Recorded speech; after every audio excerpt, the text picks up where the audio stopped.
WhatsApp everyone. दोस्तों, आज से हम लोग एक नया टॉपिक स्टार्ट करने वाले हैं। तो हम लोग इकोनॉमिक सब्जेक्ट स्टडी करेंगे, जिसमें हम लोग बेसिक से लेकर एडवांस तक सारे कॉन्सेप्ट जो हैं वो कवर कर लेंगे। हम लोग डिफरेंट डिफरेंट एग्जामिनेशंस के आंसर्स एमसीक्यूज देखेंगे, जहाँ पे हम लोग कवर करेंगे सारे के सारे टॉपिक्स। ठीक है, इकोनॉमिक्स में जो पूछे जाते हैं, whether it's monetary policy, inflation, unemployment, हमारा RBI which is central bank, सारे के सारे टॉपिक हम लोग उस एग्जामिनेशन पॉइंट ऑफ व्यू में सारे कवर करेंगे।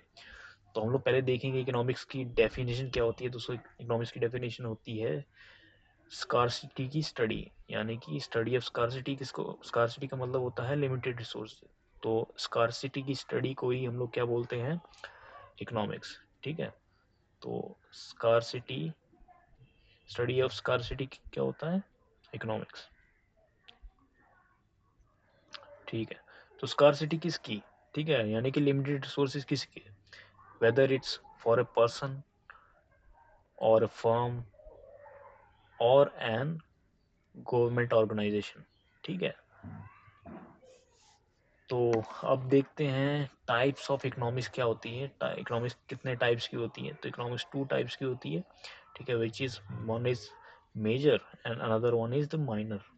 ठीक है, तो पहले देखेंगे कि माइनर क्या होती है। माइनर इकोनॉमिक्स दोस्तों वो होती है जहाँ पे हम लोग बात करते हैं किसी पर्सन की इकोनॉमिक्स की, यानी कि पर्सन के रिलेटेड, या फिर किसी फर्म के रिलेटेड, या फिर अ, या फिर पर्सन के रिलेटेड, या फिर फर्म के रिलेटेड। अच्छा, पर्सन के रिलेटेड यानी कि किसी भी पर्सन की डिमांड और सप्लाई, या किसी फर्म जो यानी कि कोई कंपनी है उसकी डिमांड और सप्लाई।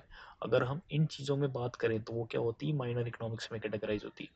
वहीं पे मेजर इकोनॉमिक्स क्या हो जाएगी, मेजर इकोनॉमिक्स हो जाएगी जहाँ पे हम लोग किसी गवर्नमेंट ऑर्गेनाइजेशन की बात करें। ठीक है, गवर्नमेंट ऑर्गेनाइजेशन की बात करें, वहाँ पे ये इकोनॉमिक्स कौन सी हो जाएगी, मेजर इकोनॉमिक्स। और गवर्नमेंट ऑर्गेनाइजेशन की क्या बात करेंगे, हम लोग बात करेंगे उसकी इन्फ्लेशन की, या फिर अनएम्प्लॉयमेंट की। ठीक है, गवर्नमेंट ऑर्गेनाइजेशन या कंट्री एज अ होल। ठीक है, तो वहाँ पे हम लोग अनएम्प्लॉयमेंट की बात करेंगे, या फिर बात करेंगे हम लोग इन्फ्लेशन, अनएम्प्लॉयमेंट, या फिर डिफ्लेशन की। ठीक है, हम लोग एक एक इस टर्म को हम लोग आगे फर्दर स्टडी करेंगे कि एक्चुअली में होती क्या हैं ये चीज़ें। ठीक है, तो अगर हम किसी कंट्री एज अ होल की बात करें तो वो क्या क्या होगी, मेजर इकोनॉमिक्स। अगर हम किसी पर्सन या फर्म की बात करें तो वो क्या होगी, माइनर इकोनॉमिक्स। तो अब हम देखेंगे पहला टॉपिक हम लोग स्टडी करेंगे which is money, its origin and its function. दोस्तों, पहले के ज़माने में आपको मालूम होगा, पहले के ज़माने में टोकन या हमारे पास वो कोई भी करेंसी नहीं होती थी। तो उस केस में हम लोग नहीं, मतलब ये जो सिविलाइजेशन थी वो कैसे ट्रेड करती थी आपस में, वो ट्रेड करती थी थ्रू बार्टर सिस्टम। अब ये सिस्टम में क्या होता है कि जैसे लेट सपोज मेरे पास कोई भी कमोडिटी है, मेरे पास लेट सपोज कपड़े हैं और आपके पास कोई फ्रूट है या वेजिटेबल है। तो अगर मेरे को एक्सचेंज करना है तो मैं उस बेसिस पे एक्सचेंज करता था। मेरे पास कोई भी करेंसी नहीं होती थी, या आपके पास कोई भी करेंसी नहीं होती, तो ये लोग उस बेसिस पे एक्सचेंज करते थे। तो उस एक्सचेंज को क्या बोलते हैं, बार्टर सिस्टम।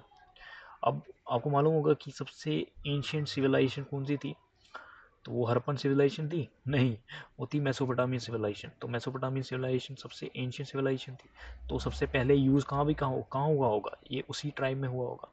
ठीक है, तो वो एक्सचेंज करने में किसकी हेल्प लेते थे, वो वाटर सिस्टम की मदद से एक्सचेंज करते थे। तो अब देखेंगे कोर फंक्शन ऑफ मनी। ठीक है, तीन कोर फंक्शंस हैं मनी के। One is the primary, another is secondary, और तीसरा है टर्शरी। दोस्तों, प्राइमरी फंक्शन होता है money is use as a medium of exchange. मतलब आपने हम अभी देखा कि बार्टर सिस्टम में हम एक्सचेंज के लिए यूज़ कर रहे थे। तो for the medium of exchange, ठीक है, एक्सचेंज के लिए जब भी ट्रांजेक्शन्स होती है ना, तो वहाँ पे एक्सचेंज होता है मनी का। तो as a medium of exchange हम यूज़ कर सकते हैं। ठीक है, दूसरा फंक्शन है इसका सेकेंडरी फंक्शन, जिसको हम बोलेंगे एस एन टी, यानी कि स्टोर एंड ट्रांसफ़र ऑफ। हम उसको स्टोर भी कर सकते हैं बैंक्स में, या फिर ट्रांसफ़र कर सकते हैं टू फ्रेंड्स और फैमिली और एनी रिलेटिव्स। ठीक है, तो सेकेंडरी फंक्शन में आ जाता है ये। तो तीसरा फंक्शन हो जाएगा विच is the tertiary function. Tertiary function होता है, हम लोग इसको क्रेडिट के तौर पे यूज़ कर सकते हैं, क्रेडिट सिस्टम के तौर पे। क्रेडिट सिस्टम यानी कि किसी को हम लोग ये मनी एज ए ब्याज के तौर पर हम लोग किसी को दे सकते हैं, लोन दे सकते हैं, ठीक है, वहाँ से ब्याज हम लोग ले सकते हैं, ठीक है, लोन पे दे सकते हैं किसी को, वहाँ से क्रेडिट ले सकते हैं, या फिर प्रोडक्शन के लिए यूज़ कर सकते हैं हम लोग। कोई भी अगर हमें कंपनी बनानी है या कोई मशीनरी लेनी है, रॉ मटेरियल लेना है, तो एज अ प्रोडक्शन या उसके लिए भी यूज़, फाइनेंसिंग के लिए भी यूज़ कर सकते हैं। तो ये किस में कैटेगराइज होगा? टर्शरी फंक्शन में। तो हमने देखे 3 function, which is the primary, ठीक है, medium of exchange. Second one was the secondary, secondary में एस के लिए। Third function was the tertiary, tertiary में हमने क्रेडिट सिस्टम देखा, यहाँ पे प्रोडक्शन के लिए भी यूज़ कर सकते हैं और फाइनेंसिंग के लिए भी। दोस्तों अब देखते हैं, हमने मनी तो स्टडी कर लिया, लेकिन ये आया कैसे, मतलब कैसे कैसे ये ओरिजिन हुआ होगा, एक एक बारीकी में हम लोग देखेंगे कि कहाँ से आया और कैसे कैसे फॉर्म में ये चेंज हुआ। तो पहले तो हमने देखा, पहले पिछली स्लाइड में ही हमने देखा कि मनी सबसे पहले कैसे यूज़ हुआ था, एज अ बार्टर सिस्टम, ठीक है, कमोडिटी के तौर पे। बार्टर सिस्टम में यही तो था, कमोडिटी के तौर पे हमने कुछ यूज़ किया।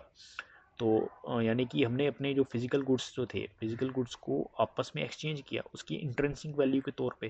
इंट्रेंसिक वैल्यू यानी कि जो चीज़ें फिजिकल तौर पे प्रेजेंट हो, ठीक है, फिजिकल तौर पे क्या, ग्रेन्स फिजिकल तौर पे तो प्रेजेंट है, ठीक है, लाइफ स्टॉक हो गया हमारे जो हो गए पशु हो गए, ठीक है, लाइफ स्टॉक हो गए। उसके बाद आता है दोस्तों मेटेलिक मनी। मेटेलिक मनी यानी कि जिसमें मेटल प्रेजेंट हो या कोई धातु प्रेजेंट हो, मेटल कोई धातु बोलते हैं हिंदी में, तो मेटल की फॉर्म में अगर कोई भी कॉइन्स या मनी होगी, ठीक है, तो वो उस केस में हम लोग उसको बोलेंगे मेटेलिक मनी, ठीक है, standardise coin made from the precious metal, यही चीज़ बताई हुई है कि प्रीशियस मेटल से बनी होती हैं। अगली कैटेगरी है, अगला टाइप है फेट मनी। फेट मनी हम डिटेल में भी स्टडी करेंगे दोस्तों, एक टॉपिक भी है हमारा, लेकिन फेट मनी होता क्या है यहाँ पे शॉर्ट में देखते हैं। ये गवर्नमेंट इशूड पेपर करेंसी या टोकन कॉइन्स है, हम इसको डिटेल में अगली स्लाइड में देखते हैं। यहाँ पे दिया हुआ है गवर्नमेंट इशूड करेंसी या टोकन कॉइन्स। तो अगली मनी है हमारा बैंक मनी। बैंक मनी माने कि डिपॉजिट या चेक्स जो भी डिजिटल ट्रांसफ़र होते हैं सारे के सारे जिसमें कैटेगराइज होते हैं बैंक मनी, ठीक है। अब जो लेटेस्ट में हम लोग यूज़ कर रहे हैं वो है क्रिप्टो करेंसी, या जिसको डिजिटल डिसेंट्रलाइज करेंसी भी बोलते हैं। यहाँ पे डिसेंट्रलाइज यानी कि कोई भी एक आदमी, जो कोई भी एक सेंट्रल का नेटवर्क होगा, वो अलग अलग नोड से कनेक्टेड होगा, अलग अलग पर्सन से, ठीक है, इसी को बोलेंगे डिसेंट्रलाइज्ड, ठीक है। आपस में कनेक्ट नहीं है, सिर्फ एक सिस्टम से कनेक्ट है और वो सारों से कनेक्ट है, ठीक है। एग्जाम्पल हो गया बिटकॉइन, मतलब अपना ब्लॉकचेन, ठीक है, जो टेक्नोलॉजी यूज करते हैं वो क्या है, ब्लॉकचेन। और उसकी एग्जांपल क्या है, कौन सा कॉइन है, बिटकॉइन, ठीक है। टेक्नोलॉजी कौन सी है यूज करते हैं, वो है ब्लॉकचेन, लेकिन जो बिटकॉइन जो है वो क्या है, करेंसी है, ठीक है। दोस्तों आगे बात करते हैं टाइप्स ऑफ मनी। तो टाइप्स ऑफ मनी यानी कि हमने पहले जो देख लिया, जो मनी की कैटेगराइजेशन देख ली कि कैसे कैसे ओरिजिन हुआ था मनी का। तो अब हम देखते हैं टाइप्स ऑफ मनी, जिसमें आता है मेटेलिक एंड फिएट मनी। तो मेटेलिक मनी क्या होता है, हमने पहले भी स्टडी किया। मेटेलिक मनी यानी कि जिसमें मेटल का कंटेंट प्रेजेंट हो। अब मेटेलिक मनी भी दोस्तों दो पार्ट्स में कैटेगराइज्ड है। One is the fully bodied metallic money, another one is the token coins, ठीक है। फुली बॉडीड मेटेलिक मनी यानी कि जिसमें इंट्रिंसिक वैल्यू जो हो वो ग्रेटर देन हो, इंट्रिंसिक वैल्यू ग्रेटर देन और equal to the face value of the coin. अब इसका मतलब क्या हुआ, फॉर एग्जाम्पल जो आपके पास सिल्वर प्रेजेंट है, अगर जैसे ये 5 रुपए का कॉइन है, अगर उस 5 रुपए में कॉइन में अगर जो सिल्वर लगा हुआ है वो ग्रेटर देन है किससे, उसकी फेस वैल्यू से, यानी कि 5 रुपए से। इसका मतलब क्या हुआ, आप 5 रुपए की कोई भी चीज़ खरीदें, जैसे आपने 5 रुपए का कुछ भी चीज़ खरीदी, लेकिन उसके जो सिल्वर जो है उससे जो चीज़ खरीदी, अगर वो ज़्यादा निकल गई, यानी कि जितना उसमें सिल्वर लगा हुआ है अगर वो ज़्यादा वैल्यू हुआ एज़ कम्पेयर टू उसके फेस वैल्यू पे, यानी कि वो 5 रुपए पे, तो उस केस में दोस्तों वो क्या हो जाएगी, फुल बॉडीड मेटेलिक मनी हो जाएगी। यानी कि उसकी intrinsic value which is the silver वो ग्रेटर देन है उसकी फेस वैल्यू से, ठीक है। तो वो क्या हो जाएगी, फुली बॉडीड मेटेलिक मनी। वहीं पे टोकन कॉइन क्या हो जाएगी, अच्छा, टोकन कॉइन्स वो होंगे दोस्तों जिसमें मेटेलिक जो इंट्रेंसिक वैल्यू है वो क्या हो, लेस देन हो उसकी फेस वैल्यू पे। अब आप देखते हैं पेपर, जो पेपर हम लोग यूज़ करते हैं वो पेपर क्या है, उसकी वैल्यू तो कम होती है ना अकॉर्डिंग टू उसकी फेस वैल्यू। 100 रुपये का है तो जो 100 रुपये का नोट में जितना पेपर लगा हुआ है, क्या उसकी वैल्यू ग्रेटर है एज कम्पेयर टू उसके अमाउंट में जो हम चीज़ खरीद कर सकते हैं? नहीं, वो लेस है। तो उस केस में वो क्या हो जाएगा दोस्तों, वो हो जाएगी टोकन करेंसी। ठीक है, अब देखते हैं last, which is the fiat money. Fiat money दोस्तों वो होती है जो कि किसी भी मोनार्की यानी कि किंग या क्वीन के द्वारा ऑथराइज्ड हो, या फिर गवर्नमेंट के द्वारा ऑथराइज्ड हो, या फिर दोस्तों सेंट्रल बैंक के द्वारा ऑथराइज्ड हो, तो उस केस में हम लोग उस मनी को क्या बोलेंगे, फेट मनी। ठीक है, फेट मनी, उस केस में हम लोग उसको फेट मनी में कैटेगराइज में डाल देंगे। एग्जाम्पल क्या हो गया इसका, एग्जाम्पल हो गया करेंसी नोट्स जो कि आरबीआई इशू करता है, वो सारी की सारी दोस्तों क्या होगी, क्या फेट मनी होगी ना। तो क्या सेंट्रल बैंक उसको इशू करता है? हाँ, मतलब यहाँ तो गवर्नमेंट इशू करे, तीन कंडीशन है हमारे पास, या तो किंग या क्वीन करे जिसको मोनार्की बोलते हैं, या फिर कोई गवर्नमेंट ऑर्गेनाइजेशन इसको इशू करे, ठीक है, तो उस केस में भी वो फेट मनी होगी, या फिर सेंट्रल बैंक इशू करे। सेंट्रल बैंक यानी कि जैसे हमारे पास आरबीआई है, ठीक है, आरबीआई सेंट्रल बैंक है, तो वो इशू करे, हमारे केस में सेंट्रल बैंक ही इशू करता है, तो वो क्या होगी, फेट मनी होगी दोस्तों। ठीक है, नेक्स्ट टॉपिक पे मूव करते हैं। Next topic is the legal tender. तो दोस्तों लीगल टेंडर क्या होता है? लीगल टेंडर होता है जब भी कोई भी करेंसी जो है वो एक फेट मनी हो। दूसरी कंडीशन है कि वो डेब्ट्स और ट्रांजैक्शन को सेटल करे विद इन द कंट्री। तो ये दो कंडीशन अगर सेटिस्फाई करती हैं तो उस केस में वो मनी क्या हो जाएगी, लीगल टेंडर हो जाएगी। ठीक है, दो कंडीशंस है हमारे पास, एक तो फेट मनी होनी चाहिए, और फेट मनी कैसे होगी, फेट मनी जैसे मैंने पिछली स्लाइड में बताया। ठीक है, तीन कंडीशन थी वहां पे। तीन कंडीशन क्या क्या थी? पहली कंडीशन थी it should be authorise by the monarchial.